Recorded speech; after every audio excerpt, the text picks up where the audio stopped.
انسان ہر آن اپنے رب کا محتاج ہے، ہر حال میں مسلسل وہ اپنے رب سے مانگتا ہے اور اسے مانگتے رہنا چاہیے۔ دعا ایک طرح سے اپنے رب کے ساتھ دلی تعلق کا نام ہے، کبھی نہ ختم ہونے والا قلبی تعلق، اور مومن کی زندگی کا کوئی لمحہ اللہ کی یاد سے اور اللہ کی پکار سے خالی نہیں ہو سکتا۔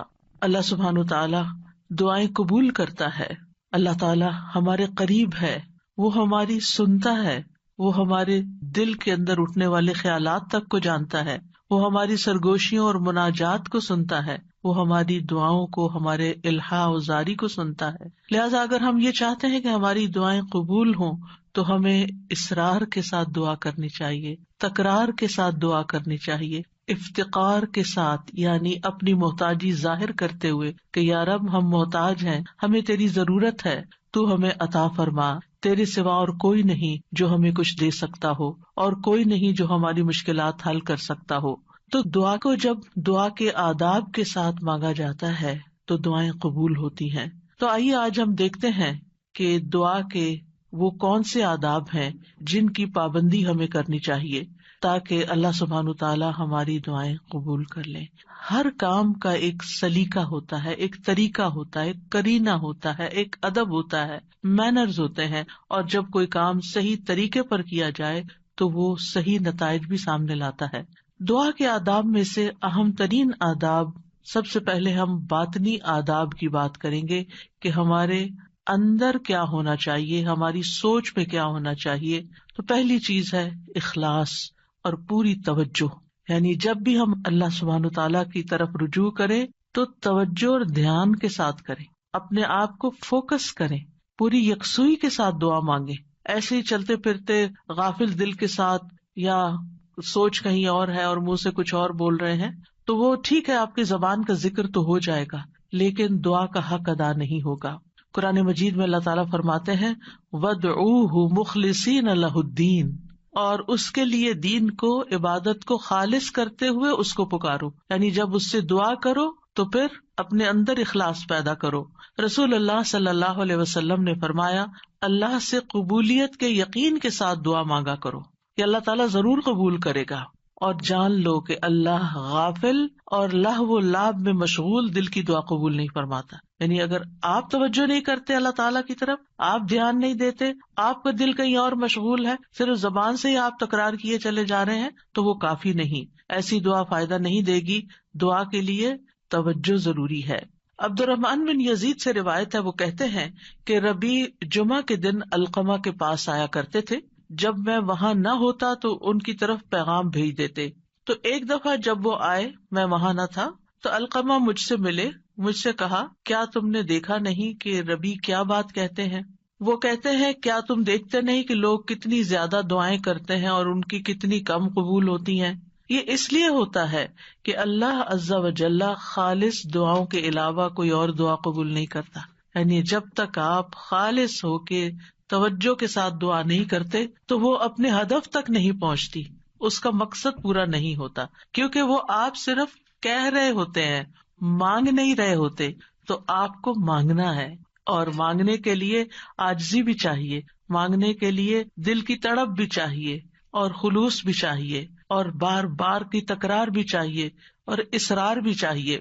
وہ کہتے ہیں کہ میں نے کہا کیا عبداللہ نے بھی یہی نہیں کہا؟ انہوں نے پوچھا کہ عبداللہ نے کیا کہا ہے؟ انہوں نے کہا کہ عبداللہ نے بیان کیا کہ اللہ کسی لوگوں کو سنانے والے، یعنی جو شخص کسی کو سنانے کے لیے دعا کرتا ہے، ریاکار اور ہنسی مذاق سے دعا کرنے والے کی دعا قبول نہیں کرتا، صرف اس دعا کرنے والے کی دعا قبول کرتا ہے جس کے دل سے دعا نکلتی ہے، خلوص کے ساتھ دعا نکلتی ہے۔ یعنی بعض اوقات ہم دعا مانگ رہے ہوتے ہیں اور ہمارا مقصد نہیں ہوتا دعا کرنا، مقصد ہوتا بس کسی کو سنانا کہ ہم دعا کر رہے ہیں، یعنی وہ ہماری صرف ایک بات ہی ہوتی ہے، دعا نہیں ہوتی، دعائیا انداز میں ایک بات کر رہے ہوتے ہیں۔ تو بات کرنا کچھ اور ہے اور دعا کرنا کچھ اور ہے، اور لوگوں کو سنانا یا لوگوں کو دکھانا، یا جب لوگ سن رہے ہوں تو اس وقت دعائیں کرنا اونچی اونچی آواز میں، اور جب تنہائی میں بیٹھے ہیں اکیلے ہیں تو کوئی دعا ہی نہیں، یا بہت مختصر سی دعا ہے۔ تو باطنی آداب میں سے کیا ہے کہ جب ہم اکیلے ہوں، تنہائی میں ہوں، پھر ہم اللہ سے کیا باتیں کرتے ہیں، کتنی توجہ کے ساتھ بات کرتے ہیں۔ دوسری بات یہ ہے کہ سچے دل سے دعا کرنا، امام احمد بن حنبل رحمہ اللہ سے کہا گیا کہ ہمارے اور رحمان کے عرش کے درمیان کتنا فاصلہ ہے. سوال کیا کسی نے، یعنی کتنا فاصلہ یہاں سے عرش تک کا. انہوں نے کہا سچے دل سے سچی دعا کرنا. یعنی جب آپ سچے دل سے سچی دعا کرتے ہیں تو آپ کی دعا عرش تک جا پہنچتی، رب العالمین تک پہنچ جاتی ہے. بس اتنا ہی فاصلہ ہے. انی قریب، اللہ تعالیٰ قریب ہے، دور نہیں ہے، اسی لیے وہ سنتا ہے ہماری. سبحان اللہ، اللہ تعالیٰ عرش پر ہوتے ہوئے ہمارے دلوں کے حال جانتے ہیں اور ہماری چپکے چپکے کی ہوئی باتیں اور دعائیں اور آہیں اور پکار وہ سب بھی سنتے ہیں. پھر قبولیت کے یقین کے ساتھ دعا کرنا. نبی صلی اللہ علیہ وسلم نے فرمایا، تم میں سے کوئی شخص اس طرح دعا نہ کرے کہ اے اللہ اگر تو چاہے تو میری بخشش کر دے، اگر تو چاہے تو مجھ پر رحم کر دے، اگر تو چاہے تو مجھے روزی دے دے. نہیں، بلکہ پختگی کے ساتھ سوال کرنا چاہیے، کیونکہ اللہ جو چاہتا ہے کرتا ہے، اللہ پہ کوئی جبر کرنے والا نہیں. تو پکی پکی دعا کرے کہ اللہ تعالیٰ یہ چاہیے، ایسا ہی چاہیے، اصرار کے ساتھ، تکرار کے ساتھ، خلوص کے ساتھ. اور پھر قبولیت دعا کے بارے میں پریشان نہ ہو کہ ہم نے تو خلوص بھی اور تکرار اصرار سب کچھ کر لیا، پھر بھی ہماری دعا قبول نہیں ہوئی. عمر بن خطاب کہتے ہیں، میں دعا کی قبولیت کے بارے میں پریشان نہیں ہوتا، بلکہ میں دعا کے بارے میں پریشان ہوتا ہوں. تو جب تمہارے دل میں دعا مانگنے کا خیال ڈال دیا جاتا ہے کہ مانگو، تو دعا کی قبولیت اس کے ساتھ ہی ہوتی ہے، یعنی قبولیت بھی ساتھ ہی آ جاتی ہے. تو اس لیے قبولیت ہو جائے گی اگر تم نے مانگ لیا، اپنا فرض پورا کر لیا. پھر یہ کہ خشوع و خضوع اور عاجزی کے ساتھ دعا کرنی چاہیے، یعنی دل کو حاضر کر کے اللہ سبحانہ تعالیٰ کے سامنے اپنی بندگی کا اظہار کر کے کہ میں کچھ نہیں ہوں، میں بہت کمزور انسان ہوں، میں فقیر ہوں، تو بادشاہ ہے، میرے ہاتھ میں کچھ نہیں، ہر چیز کا مالک تو ہے. جب انسان اس طرح اپنی عاجزی کو ظاہر کر کے دعا کرتا ہے تو بھی دعا قبول ہوتی ہے. ابو موسیٰ اشعری کہتے ہیں، ہم ایک سفر میں رسول اللہ صلی اللہ علیہ وسلم کے ساتھ تھے. جب ہم کسی وادی میں اترتے تو لا الہ الا اللہ اور اللہ اکبر کہتے اور ہماری آواز بلند ہو جاتی تو نبی صلی اللہ علیہ وسلم نے فرمایا، اے لوگو اپنی جانوں پر رحم کرو، کیونکہ تم کسی بہرے یا غائب کو نہیں پکار رہے، وہ تو تمہارے ساتھ ہی ہے. بے شک وہ سننے والا تم سے بہت قریب ہے، بے شک وہ سننے والا بہت قریب ہے. انہ سمیع قریب تبارک اسمہ وتعالی جدہ، اس کا نام برکتوں والا ہے اور اس کی عظمت بہت ہی بڑی ہے. پھر یہ کہ اپنی بے بسی اور اللہ تعالیٰ کی نعمتوں کا اقرار کرتے ہوئے دعا کرنا. ہمیں زکریا علیہ السلام کے بارے میں پتہ چلتا ہے قرآن مجید سے کہ انہوں نے کہا، قال رب انی وہن العظم منی واشتعل الرأس شیبا ولم اکن بدعائک رب شقیا. اے رب میری ہڈیاں کمزور ہو گئی ہیں، میرا سر بڑھاپے سے بھڑک اٹھا ہے، بال سفید ہو گئے ہیں، اور اے میرے رب میں تجھ سے مانگ کر کبھی نامراد نہیں ہوا. یعنی میرے اینڈ پر کوئی چیز کام نہیں کر رہی، لیکن تیرے اینڈ پہ سب کچھ کام کرتا ہے، لہذا میں ابھی بھی مایوس نہیں ہوں. دعا میں جب کچھ چیزیں جمع ہو جاتی ہیں تو پھر دعا قبولیت کا درجہ پاتی ہے، جس میں اللہ تعالیٰ کی بارگاہ میں اپنی کمزوری، اپنی محتاجگی، اپنی عاجزی کا اظہار کرنا، عاجزی اور انکساری، لاچاری اور بے بسی، پھر ساتھ ساتھ اللہ کی تعریف بھی کرنا. یعنی ایک طرف اپنی کمزوری کا ذکر کرنا، اللہ میں تو گناہ گار ہوں اور تو بخشنے والا ہے، اللہ میں تو اپنی جان پہ ظلم کرنے والا ہوں اور تو ہم پر مہربان ہے. یعنی ایک طرف اپنی کمزوری کا اظہار اور دوسری طرف اللہ کی رحمت اور اللہ تعالیٰ کی بہترین صفات کا اقرار، وہ ساتھ ساتھ چلے. پھر اس کی نعمتوں کا اقرار کہ اللہ تو نے مجھے یہ بھی نعمت دی میرے مانگے بغیر، تو نے مجھے یہ بھی عطا کر دیا میرے مانگے بغیر، تو مجھے یہ بھی عطا کر دے. یعنی پھر اپنی حاجت رکھے. یعنی اس سے دعا کے اندر ایک خوبصورتی پیدا ہو جاتی ہے. یعنی مانگنے والے کا جو انداز ہوتا ہے اس پر بھی بہت ڈپینڈ کرتا ہے. اب دیکھیں ایک شخص آپ کے پاس آتا ہے اور روڈلی بات کرتا ہے اور اپنی کوئی ضرورت بتاتا ہے، آپ کیا کریں گے؟ ٹھہر جاؤ، کرتے ہیں تو ہماری خبر لیتے ہیں. آپ شاید کر بھی لیں کچھ اس کے لیے، لیکن اس محبت سے نہیں. ایک شخص آتا ہے، وہ بڑی محبت سے آپ سے بات کرتا ہے، آپ کے احسانات کا ذکر کرتا ہے، آپ کی کوئی تعریف کر دیتا ہے اور اس کے بعد اپنی کوئی ضرورت رکھتا ہے، تو آپ اپنی وسعت سے بڑھ کے بھی شاید اس کی مدد کر دیں. تو جب بندے اور بندے کے بیچ میں یہ معاملہ ہے تو جو اصل بادشاہ ہے اس کا کتنا حق بنتا ہے کہ ہم اس کی نعمتوں کا اقرار کریں، اس کی تعریف کریں اور سچے دل سے اس کی حمد و ثنا بیان کریں. اور پھر خاص طور پر یہ کہ انسان اپنے گناہوں کا اعتراف کرے کہ یا اللہ میں گناہگار ہوں.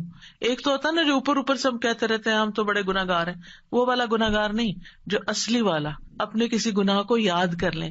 یا اللہ مجھ سے یہ بھی زیادتی ہوئی ہے، میرے منہ سے یہ لفظ نکل گئے تھے، فلاں شخص کو میں نے ہرٹ کر دیا تھا، یا اللہ میری نماز لیٹ ہو گئی تھی، مجھے قرآن بھی صحیح نہیں پڑھنا آتا، میں نے پتہ نہیں اور کون سی غلطیاں کی ہیں جو مجھ سے زیادہ تو جانتا ہے، میں تو کر کے بھی بھول چکی ہوں، لیکن تو معاف کرنے والا ہے. حضرت سلیمان علیہ السلام نے کیا کیا تھا؟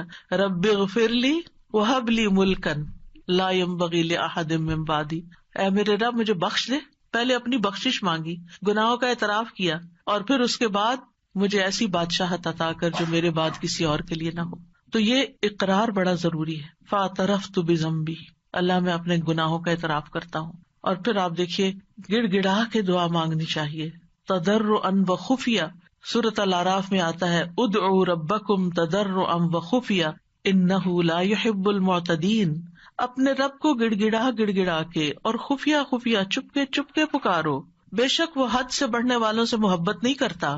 یعنی حد سے بڑھنا کیا ہے کہ بہت چیخ چلا کے دعا کرنا، یا پھر یہ کہ انسان وہ چیزیں مانگنے لگے کہ جو اس کو زیب نہیں دیتی. تضرع جو ہوتا ہے اس میں رونا بھی شامل ہوتا ہے، اپنی عاجزی اور انکساری کا اظہار بھی ہوتا ہے، اور اصرار بھی ہوتا ہے. تضرع گڑ گڑانے کے معنوں میں یہ ساری چیزیں شامل ہیں. یعنی انسان اس طرح اپنے آپ کو اپنے رب کے سامنے بے بس پیش کرے اور اس کے الفاظ ایسے ہوں کہ اس کے اندر سے دل کی ساری خرابیاں نکل جائیں. یعنی آئی ایم نتھنگ، اے اللہ میں کچھ نہیں ہوں. اینڈ یو مین اٹ، کہ واقعی انسان سمجھے کہ میں بہت کمزور ہوں، غلطیوں کا پتلا ہوں، لیکن پھر بھی میں تیرے در پہ آیا ہوں. تو بادشاہ ہے، تو مجھے خالی ہاتھ نہیں لوٹائے گا، میری تجھ سے ہی امیدیں ہیں ساری. آپ دیکھیے نبی صلی اللہ علیہ وسلم سے بڑھ کر کون عبادت گزار تھا؟ سب سے زیادہ عبادت تو نبی صلی اللہ علیہ وسلم نے کی، لیکن بدر کے دن ان کا اللہ تعالیٰ کے آگے رونا اور گڑ گڑانا اور پھر اپنے ہاتھوں کو اٹھا اٹھا کے دعا کرنا وہ ہم سب جانتے ہیں. صحیح مسلم میں آتا ہے غزوہ بدر کے موقع پر اللہ کے نبی صلی اللہ علیہ وسلم قبلہ رخ ہوئے، پھر دعا کے لیے اپنے ہاتھوں کو اٹھایا اور اپنے رب سے گڑ گڑا کے دعا مانگنا شروع کی. اللہم انجز لی ما وعدتنی، اللہم آتی ما وعدتنی، اللہم ان تہلک ہذہ العصابۃ من اہل الاسلام لا تعبد فی الارض. اے اللہ میرے لیے اپنے کیے ہوئے وعدے کو پورا فرما، اے اللہ اپنے وعدے کے مطابق معاملہ فرما.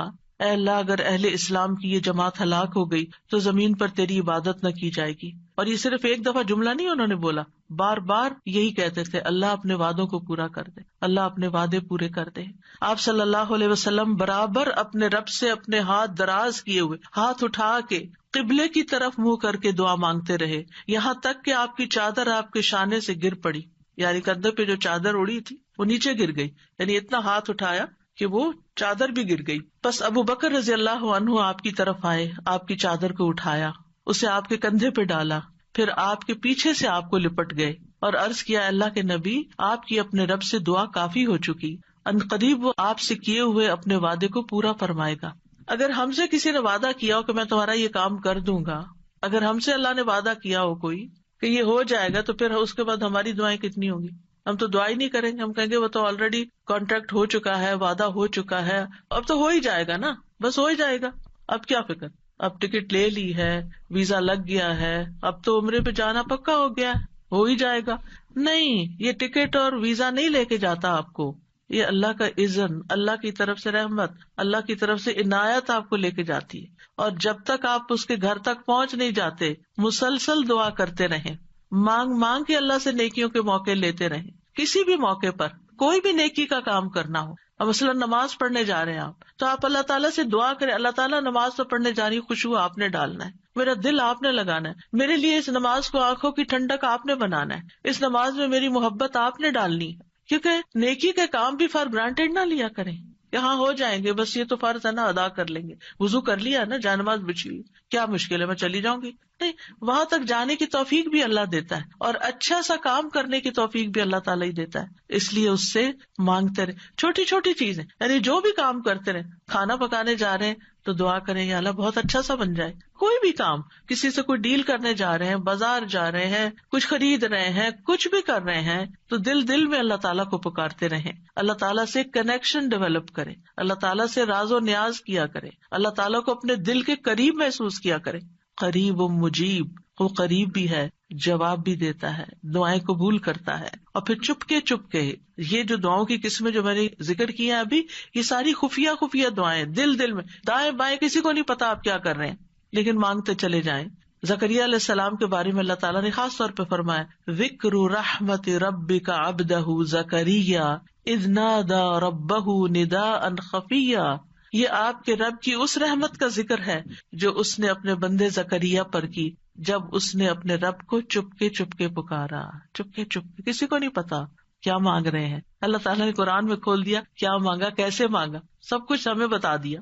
وہ اپنے رب کو بتا رہے تھے. تو انسان کو چاہیے کہ پوشیدہ دعائیں بھی کرے، کیونکہ اللہ تعالیٰ کو یہ پسند ہے. اللہ سے وہی انسان تنہائی اور علیحدگی میں سرگوشی کرتا ہے جس کو یہ یقین ہو کہ اللہ تعالیٰ اس کے بہت قریب ہے.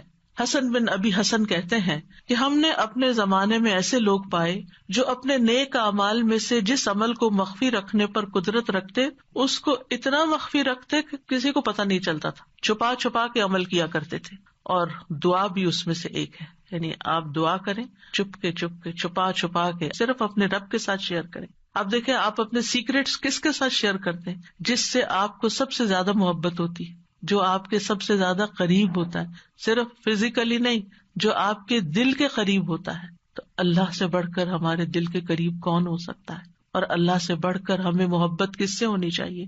سب سے زیادہ محبت بھی اسی سے، اور سب سے زیادہ قربت کا احساس بھی اسی کے ساتھ، اور پھر سب سے زیادہ راز و نیاز بھی اسی کے ساتھ، مناجات بھی اسی کے ساتھ. تو جب انسان چپ کے دعا کرتا ہے تو اس کے بہت سے فائدے ہوتے ہیں. ایک تو انسان کے ایمان میں اضافہ ہوتا ہے کہ اللہ تعالیٰ خفیہ دعا سنتا ہے. دوسرا یہ ہے کہ اللہ سبحانہ تعالیٰ رب کائنات ہے، بادشاہ ہے. کسی بادشاہ کے دربار میں جا کے آپ کیسے بات کرتے ہیں؟ کس ٹون کے ساتھ، کتنا لاؤڈ؟ کبھی کسی کو دیکھا کہ کسی ڈگنیٹری کے پاس جا کے چیخ چلا کے بات کر رہا ہو؟ نہیں. اللہ سبحانہ تعالیٰ کے سامنے تو ہمارا ادب اور احترام اور بھی زیادہ ہونا چاہیے. یعنی اللہ سے محبت کا مطلب یہ نہیں کہ ہم پھر اللہ تعالیٰ سے ایسے باتیں کریں جیسے کسی بچے سے باتیں کر رہے ہیں، جیسے اپنے بچوں سے لاڈ کر رہے تھے، ایسے تھوڑی. ادب، احترام. پھر آپ دیکھیے کہ جب انسان چپ کے اور ادب احترام کے ساتھ بات کرتا ہے تو اس میں اخلاص بھی زیادہ ممکن ہوتا ہے. تو یہ چند آداب تھے، باطنی آداب. اب ظاہری آداب. ظاہری آداب میں آپ دعا تو کبھی بھی کہیں بھی مانگ سکتے ہیں، وضو ہو یا نہ ہو. لیکن اگر آپ کی کوئی خاص دعا ہے، کوئی خاص حاجت ہے، کوئی خاص بات ہے، تو پھر آپ باوضو ہو کے، پاک صاف ہو کے اللہ تعالیٰ کی حضور فارملی بیٹھ کے نماز پڑھ کے پھر خاص طرح دعا کریں. یعنی یہ مستحب عمل ہے، فرض نہیں ہے، لازم نہیں ہے. کیونکہ آپ دیکھیے کہ جب انسان باوضو ہوتا ہے نا تو اس کی کیفیت اور ہوتی ہے. تو اس اچھی کیفیت کے ساتھ آپ جب مانگتے ہیں تو قبولیت کے زیادہ امکانات ہوتے ہیں. لیکن اگر کوئی وضو نہ کر سکے کوئی حرج نہیں. ابو عامر رضی اللہ عنہ جب شہید ہوئے تو ابو موسیٰ اشعری رضی اللہ عنہ نے آ کر نبی صلی اللہ علیہ وسلم کو خبر دی اور کہا کہ ابو عامر نے کہا تھا کہ آپ صلی اللہ علیہ وسلم کے پاس جا کر کہنا کہ میرے لیے استغفار کریں. تو اب وہ شہید ہو چکے ہیں. آپ نے پانی طلب کیا، وضو فرمایا، پھر اپنے ہاتھ اٹھا کر دعا کی، اے اللہ ابو عامر کی مغفرت فرما. کیا ہمیں اگر کوئی دعا کے لیے کہتا ہے، ہم نے بھی کبھی ایسا اہتمام کیا؟ پھر ہم اپنی اور رسول اللہ صلی اللہ علیہ وسلم کی امت کے لیے جو خیر خواہی ہے اس کا فرق دیکھ لیں کہ کوئی اگر ہمیں کہتا ہے کہ ہمارے لیے دعا کر دیں تو ہم اس کو الٹا بوجھ سمجھ لیتے ہیں. اور اس حدیث سے یہ بھی پتہ چلتا ہے کہ کسی کو اپنی بخشش کی دعا کے لیے کہنے میں کوئی حرج نہیں، اور خاص طور پر اپنے قریبی دوستوں اور اپنے بچوں کو یہ وصیت بھی کرنی چاہیے کہ خصوصاً مرنے کے بعد ہماری بخشش کی دعا ضرور کریں.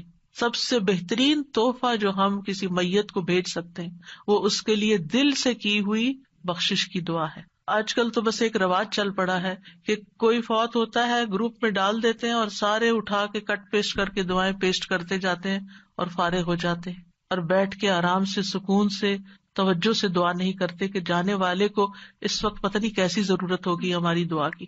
تو ہمارے خلوص کا یہ تقاضا ہے کہ ہم اپنے پیاروں کے لیے بہت اہتمام کے ساتھ دعا کریں کہ ہم دنیا میں ہوں یا نہ ہوں، اور خصوصاً جب والدین چلے جائیں دنیا سے تو وہ اور زیادہ ہماری دعاؤں کے محتاج ہو جاتے ہیں. پھر اسی طرح دعا کرتے وقت قبلہ رخ ہو جانا افضل ہے، یہ بھی مستحب ہے. نہ ہو کوئی بات نہیں، کسی بھی جگہ کسی بھی طرف رخ کر کے آپ دعا کر سکتے ہیں. نبی صلی اللہ علیہ وسلم نے ایک جمعہ کے دن بارش کی دعا مانگی تھی. اس وقت آپ کا چہرہ مشرق کی طرف تھا، قبلے کی طرف نہیں، کیونکہ آپ جمعے کا خطبہ دے رہے تھے. تو جمعے کے خطبے میں پھر اپوزٹ ڈائریکشن پہ انسان کھڑا ہوتا ہے، تو آپ نے دیر اینڈ دین دعا مانگ لی. لیکن اوور آل آپ دیکھیے کہ جب آپ عبادت کے وقت قبلہ رخ ہو کے بیٹھتے ہیں تو اس سے ایک پازیٹیو انرجی آپ کے اندر سے آتی ہے، آپ کو ایک فیلنگ آتی ہے، آپ کا فوکس بڑھ جاتا ہے. قبلہ ہے بھی کس لیے؟ ایک فوکس کے لیے نا، آرگنائز کرنے کے لیے نمازوں کو، کہ پوری دنیا کے جو نمازی ہیں وہ ایک ہی طرف رخ رکھے. اور اسی لیے آپ دیکھیں کہ جب ہم حرم شریف جاتے ہیں، کعبہ کے پاس جاتے ہیں، تو کتنی پازیٹیو انرجی لے کر آتے ہیں. ہماری سوچیں، ہمارے خیال، ہمیں سارے غم بھول جاتے ہیں، ساری پریشانیاں دور ہو جاتی ہیں، اور ایک اور خاص طرح کی انرجی ہمارے اندر آ جاتی ہے. تو اس لیے بہتر ہے کہ قبلے کی طرف منہ کر لیں، نہیں ہے تو کوئی بات نہیں. علی بن ابی طالب سے روایت ہے، ایک مرتبہ ہم رسول اللہ صلی اللہ علیہ وسلم کے ساتھ سفر پر روانہ ہوئے. جب ہم ہرنا میں اس سیراب کی ہوئی زمین پر پہنچے جو سعد بن ابی وقاص کی ملکیت میں تھی، تو رسول اللہ صلی اللہ علیہ وسلم نے فرمایا، میرے لیے وضو کا پانی لاؤ. جب نبی صلی اللہ علیہ وسلم وضو کر چکے تو قبلہ رخ ہو کر کھڑے ہو گئے، اللہ اکبر کہہ کے فرمایا، اے اللہ، ابراہیم جو تیرے بندے اور تیرے خلیل تھے، انہوں نے اہل مکہ کے لیے برکت کی دعا کی تھی، اور میں محمد تیرا بندہ اور تیرا رسول ہوں صلی اللہ علیہ وسلم. میں تجھ سے اہل مدینہ کے حق میں دعا مانگتا ہوں کہ اہل مدینہ کے مد اور سا میں اہل مکہ کی نسبت دگنی برکت عطا فرما دے. مد اور سا پیمانے ہیں جن سے ناپ کے تول کی چیزیں دی جاتی تھی، اسکیلز ہیں. تو کس طرح نبی صلی اللہ علیہ وسلم نے اہتمام کے ساتھ دعا مانگی، اور ابراہیم علیہ السلام کی پریکٹس کو سامنے رکھتے ہوئے، اس کا ایک طرح سے واسطہ دیتے ہوئے کہ آپ نے ان کی دعا بھی سنی تھی، مدینہ والوں کے لیے میری دعا سنیں، اور آپ اس برکت کو محسوس کرتے ہیں جب آپ وہاں جاتے ہیں. یہاں اس حدیث سے کیا پتہ چلتا ہے کہ آپ نے دعا کے لیے وضو بھی کیا اور دعا کے لیے قبلہ رخ بھی ہوئے، یعنی دونوں کام کی توجہ اور فوکس، اور ایک ادب کے تقاضے کے تحت. ضروری نہیں کہ ہر وقت کیا جائے، لیکن کیونکہ اس وقت آپ نے نماز نہیں پڑھائی کوئی، خالی دعا کے لیے آپ نے یہ اہتمام کیا. پھر اسی طرح یہ کہ ہاتھ پھیلا کے، ہاتھ اٹھا کے دعا کرنی چاہیے. رسول اللہ صلی اللہ علیہ وسلم نے فرمایا، بے شک تمہارا رب تبارک و تعالی بڑی شرم والا اور بڑے کرم والا ہے. اس کو اس بات سے شرم آتی ہے کہ اس کا کوئی بندہ اس کے آگے ہاتھ پھیلائے اور وہ ان کو خالی لوٹا دے. یعنی آپ ہاتھ کرتے ہیں آگے تو خالی نہیں لوٹاتا، وہ آپ کو عطا کرتا ہے. اچھا، بعض لوگ تو کیا کرتے ہیں، ایسے مٹھیاں بند کر کے ایک مٹھی کے نیچے دوسرا ہاتھ، اتفاق سے نظر پڑ جاتی ہے. کچھ لوگ نماز کے بعد ایسے بیٹھے ہوتے ہیں اور دعا کر رہے ہوتے ہیں. کچھ لوگ تو یہ ہے کہ ہاتھ سے اٹھاتے ہیں تو بس اس طرح ڈھیلے ڈھالے سے چھوڑ دیتے ہیں. تو کم از کم اتنے تو اٹھائیں کہ آپ کی بازو کو محسوس ہو کہ آپ کے ہاتھ اٹھے ہوئے ہیں، اور اوپر تو آپ جتنا چاہیں پھر لے جائیں. پھر اسی طرح ایک اور روایت میں ہے، رسول اللہ صلی اللہ علیہ وسلم نے فرمایا، جب تم اللہ سے سوال کرو تو اپنے ہاتھوں کی ہتھیلیوں کے ساتھ مانگا کرو، ہاتھ پھیلایا کرو، ہاتھوں کی پشت سے نہیں مانگو، الٹے ہاتھ سے نہیں دعا کرنی کہ آپ کے ہاتھ نیچے کی طرف ہو، یعنی ہتھیلی اندر ہو. جیسے کوئی چیز کسی سے مانگتے ہیں، یہ لیتے ہیں ایسے لینے والے انداز میں. پھر اسی طرح حمد و ثنا اور درود پڑھ کر دعا کرنی چاہیے. دعا مانگنے سے پہلے اللہ تعالیٰ کی خوب حمد و ثنا، تعریف، اور اللہ تعالیٰ کی تسبیح اور اللہ تعالیٰ کی بڑائی بیان کرنی چاہیے، اور اللہ تعالیٰ کے اچھے اچھے ناموں کا واسطہ دے کر اللہ سے دعا کرنی چاہیے. پھر نبی صلی اللہ علیہ وسلم پر درود بھیج کر اللہ تعالیٰ سے سوال کرنا چاہیے. ابن مسعود کہتے ہیں، جب کوئی آدمی اللہ سے سوال کرنے کا ارادہ کرے تو پہلے وہ اللہ کی ایسی حمد و ثنا بیان کرے جو اس کے لائق ہے، پھر نبی صلی اللہ علیہ وسلم پر درود بھیجے، اس کے بعد دعا کرے. اس طرح ممکن ہے کہ وہ کامیاب ہو جائے، یعنی اپنی مطلوبہ چیز پا لے. پھر اسی طرح یہ ہے کہ جامع دعائیں کرنی چاہیے، کمپریہنسو. حضرت عائشہ کہتی ہیں کہ رسول اللہ صلی اللہ علیہ وسلم جامع دعا پسند فرماتے اور اس کے علاوہ کو چھوڑ دیتے. یہ بہت لمبی نہیں کرتے تھے، مختصر، یعنی بہت لمبی دعا اور بہت ڈیٹیل میں جانے کی بجائے جامع کلام اور اچھے کلمات کا انتخاب کیا جائے جس سے اللہ تعالیٰ کی رحمت ہماری طرف آئے. اچھے الفاظ کا جو چناؤ ہے، اس کے بارے میں خطابی کہتے ہیں کہ انسان کو چاہیے کہ اپنی دعا کے لیے اور اپنے رب کی تعریف کے لیے اچھے الفاظ اور عمدہ کلمات کا انتخاب کرے، اور ان کلمات کا انتخاب کرے جن کے اندر یعنی تھوڑے لفظوں میں میننگ زیادہ ہوں. جامع کا مطلب یہی ہوتا ہے، کیونکہ یہ بندے کی مناجات ہے، یعنی بندے کی سرگوشیاں ہیں اس ہستی کے لیے جو سب سرداروں کا سردار ہے، کوئی اس جیسا نہیں، کوئی اس کے مشابہ نہیں.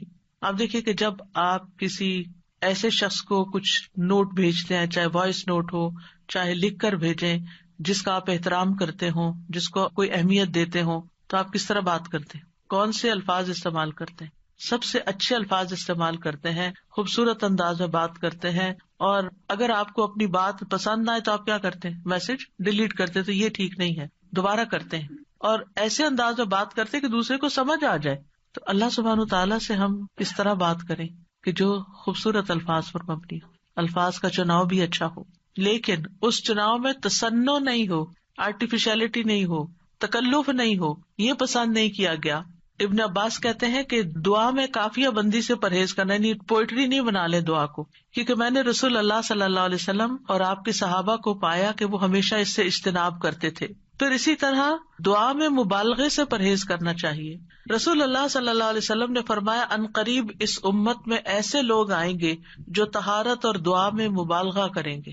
طہارت میں مبالغہ کیا ہے کہ اب جیسے وضو کرنا ہے نا، تو اس کے لیے اتنا پانی گرانا اور دھوتے چلے جانا اور بار بار دھونا کہ ابھی صاف نہیں ہوئے، ابھی میرا خیال ہے ہم پاک نہیں ہوئے.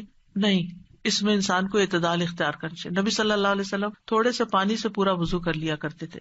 اور اسی طرح دعا میں مبالغہ آرائی جو ہے وہ بھی پسندیدہ نہیں ہے.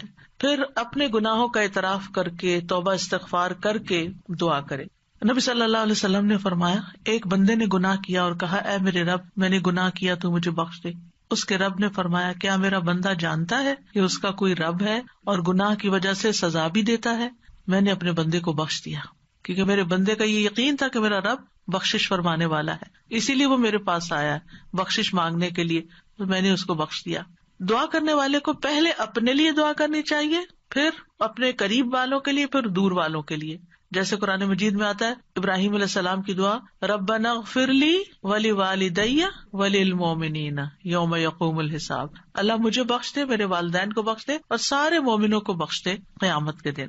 رسول اللہ صلی اللہ علیہ وسلم جب کسی کا ذکر کرتے ہوئے اس کے لیے دعا کرتے تو پہلے اپنے لیے کرتے. پھر اسی طرح تکرار اور اصرار سے دعا کرنی چاہیے. نبی صلی اللہ علیہ وسلم جب دعا کرتے تو 3 مرتبہ دعا کرتے، ہر دفعہ نہیں لیکن جو خاص خاص دعائیں ہوتی. رسول اللہ صلی اللہ علیہ وسلم نے فرمایا جو شخص 3 مرتبہ اللہ سے جنت مانگے، جنت کہتی ہے اللہم ادخلہ الجنہ. یعنی آپ جب نماز میں یا بعد میں دعا کرتے ہیں کہ اللہم انی اسألک الجنہ، اللہم انی اسألک الجنہ، اللہم انی اسألک الجنہ، تو جنت کہتی ہے اللہم ادخلہ الجنہ. پھر اسی طرح جو بھی ضرورت ہو اس کے لیے صرف 1 آدھ دفعہ دعا کر کے چھوڑ نہ دی جائے، بلکہ کثرت سے مانگتے رہیں. ابو درداء کہتے ہیں جو کثرت سے دروازہ کھٹکھٹاتا ہے قریب ہے اس کے لیے کھول دیا جائے، جو کثرت سے دعا مانگتا ہے قریب ہے کہ اس کی دعا قبول کر لی جائے. پھر اسی طرح پوری کوشش لگا دینی چاہیے، اللہ کی رحمت سے مایوس نہیں ہونا چاہیے. یہ نہیں کہنا چاہیے کہ 20 سال ہو گئے یہ دعا کرتے ہوئے ابھی تک قبول نہیں ہوئی. نہیں، مانگتے رہیں. ہر دعا کی قبولیت کا ایک وقت ہے. یعقوب علیہ السلام کی دعا کتنے سالوں میں جا کے قبول ہوئی، بعض کہتے ہیں 40 سال بعد، اس سے بھی زیادہ بتاتے ہیں. اسی طرح ابراہیم علیہ السلام کی جو دعا نبی صلی اللہ علیہ وسلم کے بارے میں تھی کئی ہزار سال کے بعد وہ قبول ہوئی. پھر اسی طرح باقی پیغمبروں کی بھی جو دعائیں ہیں، یعنی ہم دیکھتے ہیں دونوں طرح سے معاملات ہیں، فوری طور پر بھی اور تاخیر سے بھی، کیونکہ یہ اللہ تعالیٰ کو پتا ہے کہ ہمارے لیے کیا بہتر ہے. کیونکہ بعض اوقات اگر ہماری کوئی دعا فوری قبول ہو جائے تو ہو سکتا ہے کہ وہ ہمارے لیے نقصان دہ ہو جائے. پھر حلال روزی کا اہتمام کرنا. نبی صلی اللہ علیہ وسلم نے ایک شخص کا ذکر کیا جو طویل سفر کرتا ہے، پریشان ہے اور اس کے بال خاک آلود ہو رہے ہیں. وہ اپنے ہاتھ آسمان کی طرف پھیلا کر کہتا ہے اے رب اے رب، حالانکہ اس کا کھانا حرام، اس کا پینا حرام، اس کا پہننا سب حرام چیزوں سے ہے، اسے حرام ہی سے خوراک دی گئی، پھر اس کی دعا کیسے قبول ہو؟ اس کا یہ مطلب نہیں کہ اگر انسان سے اتنے گناہ ہو چکے ہیں یا وہ حرام کام کرتا رہا ہے تو اب دعا ہی نہ کرے. نہیں، پھر بھی دعا کرے اور اس غلطی کا اعتراف کر کے پھر اللہ سے مانگے تو انشاءاللہ اس کی دعا بھی قبول ہوگی. پھر اسی طرح جب انسان خوشحالی کی حالت میں ہو، آسودگی ہو، سب کچھ ہے، پھر بھی دعائیں مانگے کہ اللہ ان نعمتوں کو برقرار رکھنا، اور خاص طور پر آخرت کی مانگتا رہے. رسول اللہ صلی اللہ علیہ وسلم نے فرمایا، جو شخص چاہتا ہو کہ اللہ خوشی اور غم کے وقت اس کی دعا قبول کر لے تو اسے چاہیے کہ وہ خوشحالی اور آسودگی میں بکثرت دعا کرے. پھر یہ ہے کہ بد دعا نہ کی جائے، نہ اپنے لیے نہ اپنے اہل و عیال کے لیے. وہ آتا ہے نا کہ وَيَدْعُ الْإِنسَانُ بِالشَّرِّ دُعَاءَهُ بِالْخَيْرِ وَكَانَ الْإِنسَانُ عَجُولًا، اور انسان برائی کی اسی طرح دعا کرتا ہے جیسے وہ بھلائی کی دعا کرتا ہے، یعنی بد دعا کر لیتا ہے اپنے لیے، اور انسان بہت جلد باز ہے. رسول اللہ صلی اللہ علیہ وسلم نے فرمایا، اپنے اوپر بد دعا نہ کرو، نہ اپنی اولاد پر بد دعا کرو، نہ اپنے خادموں پر بد دعا کرو، نہ اپنے مال پر بد دعا کرو. کہیں ایسا نہ ہو کہ قبولیت کی گھڑی ہو جس میں اللہ تعالیٰ سے کچھ مانگا جائے اور وہ قبول کر لے، کیونکہ بعض اوقات انسان غصے میں آ کے، بعض اوقات ہرٹ ہو کے زبان سے کوئی ایسے الفاظ نکال دیتا ہے، جیسے بچوں کے بارے میں بعض اوقات غصہ آتا ہے انسان کو تو پھر بہت شدید بعض اوقات وہ پریشان کرتے ہیں. تو ایسی صورت میں زبان پہ آتے آتے بعض اوقات کچھ لفظ رک جاتے ہیں، تو اس میں ان کی ہدایت کی دعا مانگنی چاہیے. ایک بات یاد رکھیے کہ جب انسان اپنے پورے جذبات میں ہوتا ہے نا، چاہے وہ غصہ ہو، غم ہو، خوشی ہو، ایکسائٹمنٹ ہو، کچھ بھی ہو، اس وقت انسان بڑے دل سے دعا کرتا ہے. ان گھڑیوں کو کیش کرے. یا عام طور پر تم ڈھیلے ڈھیلے ٹھنڈے ٹھنڈے دعائیں مانگ رہے ہوتے ہیں نا، کوشش کر کر کے فوکس کر رہے ہوتے ہیں، لیکن جس وقت ہم سخت پریشان ہوتے ہیں یا سخت ضرورت پڑ جاتی ہے، کچھ کھو جاتا ہے، کچھ ہو جاتا ہے ایسا کہ جو ہمارے اوپر بہت گراں گزرتا ہے، تو ہم ہل جاتے ہیں. وہ جو ہلنا ہے نا، اس وقت آپ اپنے رب کو بہت شدت سے پکاریں، تو وہ شدت جو ہے وہ انشاءاللہ فائدہ دے گی. یعنی اپنے آپ کو ڈائیورٹ کر لیں، بجائے غصہ لوگوں پہ نکالنے کے اور غلط باتیں کرنے کے کہ جو پلٹ کے اپنے اوپر ہی آئے. کیونکہ اگر آپ کسی کو بھی بد دعا دیتے ہیں اور وہ اس کا اہل نہیں، تو واپس آپ پر ہی آ جائے گی. تو اس لیے بہت احتیاط کی ضرورت ہے. تو چینلائز کر لیں اپنے غصے کو، چینلائز کر لیں اپنے غم کو، چینلائز کر لیں اپنی انتہائی ایکسائٹمنٹ کو. اس طرح پھر انسان کے اندر سے دعا نکلتی ہے، آنسو بھی آ جاتے ہیں اور انسان اللہ تعالیٰ کو اپنے قریب محسوس کرتا ہے. پھر اسی طرح گناہ یا قطع رحمی کی دعا نہیں کرنی چاہیے.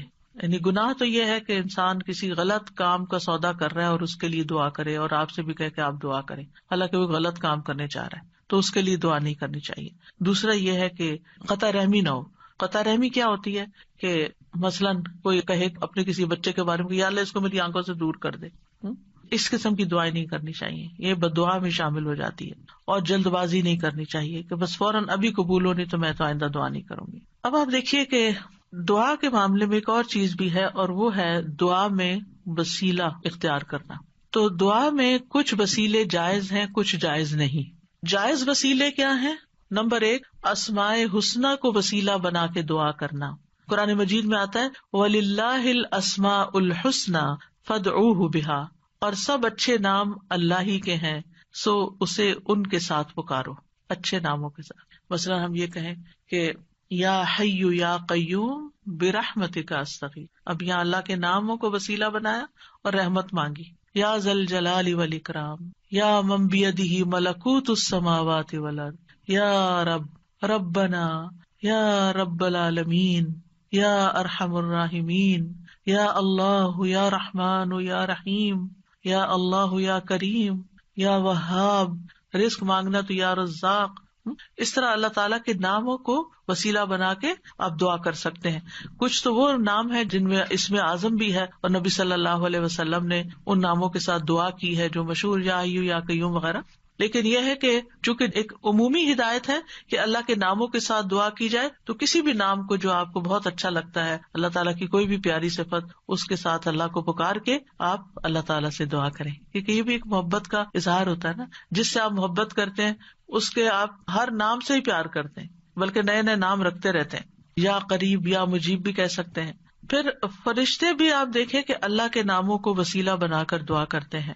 الذین یحملون العرش ومن حولہ یسبحون بحمد ربہم ویؤمنون بہ ویستغفرون للذین آمنوا. کیا کہتے ہیں؟ ربنا وسعت کل شیء رحمتا وعلما، اے ہمارے رب تو نے ہر چیز کو اپنی رحمت اور علم سے گھیر رکھا ہے. تو یہ اللہ کے ناموں کو وسیلہ بنا رہے ہیں ایک طرح سے. اس کے بعد کہتے ہیں فاغفر للذین تابوا، اللہ جو توبہ کرتے ہیں، واتبعوا سبیلک، کہ تیرے رستے پہ چلتے ہیں، ان کو بخش دے، وقہم عذاب الجحیم، اور انہیں جہنم کے عذاب سے بچا لے. انبیاء علیہ السلام بھی اللہ کے ناموں کا وسیلہ اختیار کرتے ہیں. حضرت سلیمان نے عرض کیا تھا قال رب اغفر لی وہب لی ملکا لا ينبغی لأحد من بعدی انک انت الوہاب. تو بہت عطا کرنے والا ہے، تو مجھے بھی عطا کر. پھر اسی طرح یوسف علیہ السلام نے دعا کی تھی رب قد آتیتنی من الملک وعلمتنی من تأویل الاحادیث فاطر السماوات والارض انت ولی فی الدنیا والآخرہ توفنی مسلما والحقنی بالصالحین. تو یہاں پر فاطر السماوات والارض یہ اللہ تعالیٰ کا نام لیا گیا ہے. نبی صلی اللہ علیہ وسلم کو بھی جب کوئی مشکل پیش آتی تو آپ فرماتے یا حی یا قیوم برحمتک استغیث. اور یہ قبولیت کے اسباب میں سے ہے اللہ کے ناموں کے ساتھ دعا کرنا جو ہے. رسول اللہ صلی اللہ علیہ وسلم مسجد میں داخل ہوئے تو دیکھا گیا کہ ایک شخص نے اپنی نماز پوری کر لی اور تشہد میں بیٹھا ہے اور کہہ رہا ہے اللہم انی اسألک یا اللہ الاحد الصمد الذی لم یلد ولم یولد ولم یکن لہ کفوا احد ان تغفر لی ذنوبی انک انت الغفور الرحیم. آپ صلی اللہ علیہ وسلم نے 3 بار فرمایا اس کو بخش دیا گیا ہے. یعنی اس دعا کے ساتھ آپ دیکھیں کہ اس میں اخلاص بھی ہے نا.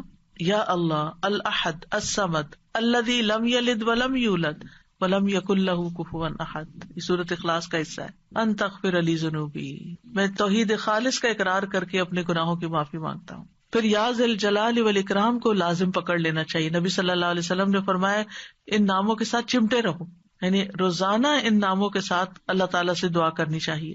پھر یہ کہ ادب کے ساتھ اس کی صفت بیان کرتے ہوئے دعا کرنی چاہیے. پھر رب کے وسیلے سے دعا کرنی چاہیے. یعنی ابو درداء کہتے ہیں اللہ تعالیٰ مومنوں پر رحم فرمائے، وہ مسلسل یہی کہتے رہے ربنا ربنا ربنا ربنا، یہاں تک کہ ان کی دعا قبول کر لی گئی. اپنے نیک اعمال کو وسیلہ بنا کے دعا کرنا، یعنی یہ وسیلہ دے سکتے ہیں ہم.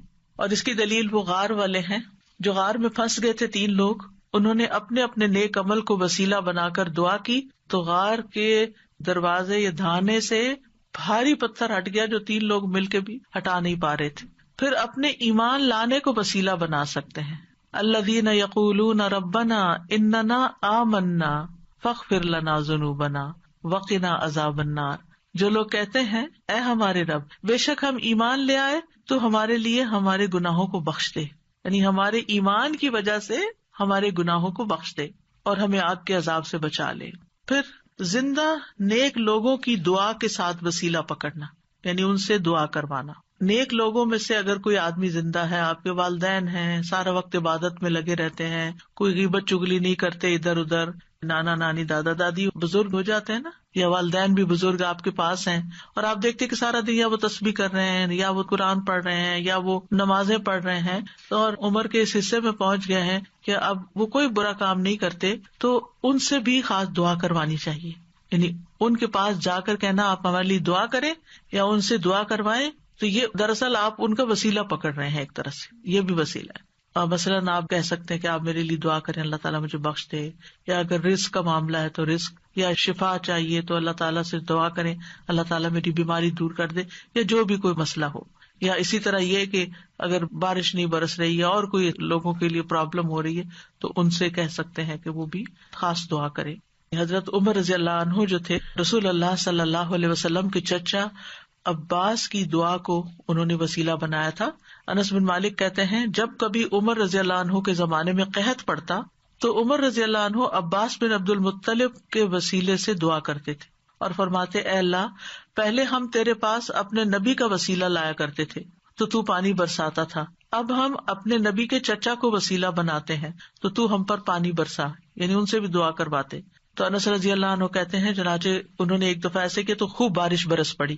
تو یہ جو کسی سے جا کے کہنا کہ آپ دعا کریں اس میں کوئی حرج نہیں، لیکن صرف ایک رسم بنا لینا ہر وقت دعا کے لیے کہتے رہنا، آپ دوسرے کے لیے دعا شروع کر دیں فرشتہ آمین کہے گا وہ آپ کو کوئی لگ جائے گی، یعنی اس کو ایک رسم نہ بنائیں. یعنی لوگوں نے نا شدت اختیار کر لی ہے، یعنی ایکسٹریم پہ چلے گئے، یا ہر وقت یہی کہتے رہتے ہیں بس دعا کریں دعا کریں دعا کریں، یا پھر دوسری طرف کہتے کسی کو بھی نہ کہیں دعا کریں.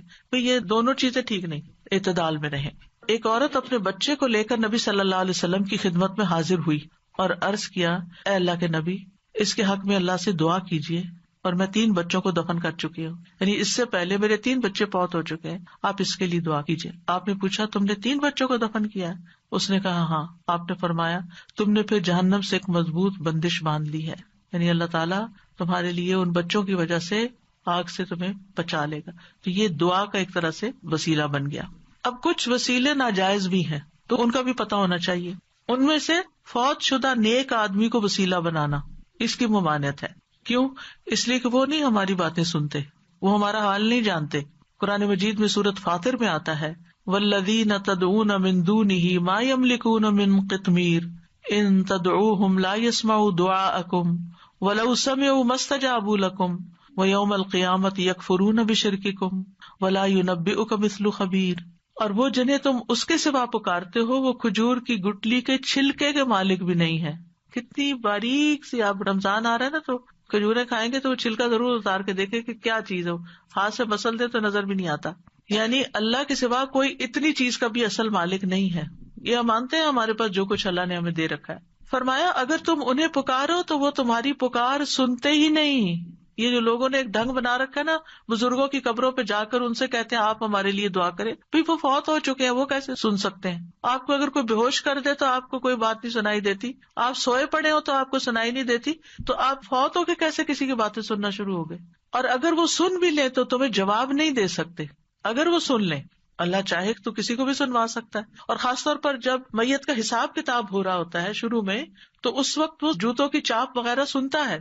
اگر اس وقت کوئی کہے کہ اس وقت میں اس نیک انسان سے کہتا ہوں اور یہ سن رہا ہے کیونکہ جوتوں کی چاپ سن رہا ہے تو میری بات بھی سن لے گا، مستجابوا لکم، وہ تمہیں جواب نہیں دے سکتے، تمہارے لیے کچھ کر نہیں سکتے. اس وقت ان کو اپنی پڑی ہے، ان کا تو اپنا امتحان ہونے لگا ہے، وہ تمہارے لیے کہاں سے دعائیں کریں گے؟ اور قیامت کے دن تمہارے اس شرک کا انکار کر دیں گے. اور آپ کو خوب خبر رکھنے والے اللہ کی مانند کوئی بھی خبر نہیں دے سکتا. یہ اللہ تعالیٰ نے آپ کو بتایا ہے کہ یہ ممکن نہیں کہ مردے سے آپ جا کے کہو کہ آپ ہمارے لیے دعا کریں. اچھا، بعض لوگ کہتے ہیں وہ شہید ہوتے ہیں، تو شہید وہ ہوتے ہیں اور مردہ نہیں کہتے اس کو، لیکن ان کا بھی تعلق ہماری دنیا سے نہیں ہے، وہ اپنی جنتوں میں ہے. قرآن مجید میں ایسے لوگوں کی مذمت کی گئی ہے جو اپنے اور رب کے بیچ میں غیر اللہ کو وسیلہ بناتے ہیں. سورۃ الزمر میں آتا ہے الا للہ الدین الخالص والذین اتخذوا من دونہ اولیاء ما نعبدهم الا لیقربونا الی اللہ زلفی ان اللہ یحکم بینہم فیما ہم فیہ یختلفون ان اللہ لا یہدی من هو کاذب کفار. خبردار، خالص دین صرف اللہ ہی کا حق ہے، اور وہ لوگ جنہوں نے اس کے سوا اور حمایتی بنا رکھے، اللہ کو چھوڑ کے اوروں کو اپنا مددگار سمجھ رکھا ہے، وہ کہتے ہیں ہم ان کی عبادت نہیں کرتے مگر اس لیے کہ یہ ہمیں اللہ سے قریب کر دیں. ہم بزرگوں کی قبر پہ اس لیے جاتے ہیں کہ وہاں زیادہ دعا قبول ہوتی. یہ کہاں سے پتا چلا آپ کو؟ الا لیقربونا الی اللہ زلفی، اچھی طرح قریب کر دیں. یقیناً اللہ ان کے درمیان اس کے بارے میں فیصلہ کرے گا جس میں وہ اختلاف کر رہے ہیں. بے شک اللہ اس شخص کو ہدایت نہیں دیتا جو جھوٹا اور بہت ناشکرا ہو. ایسے لوگ پھر کسی کی سنتے بھی نہیں. آپ کو معلوم ہے نا، دور جاہلیت میں لوگ بتوں کی پوجا کرتے تھے، وہ ان کو خدا نہیں سمجھتے تھے.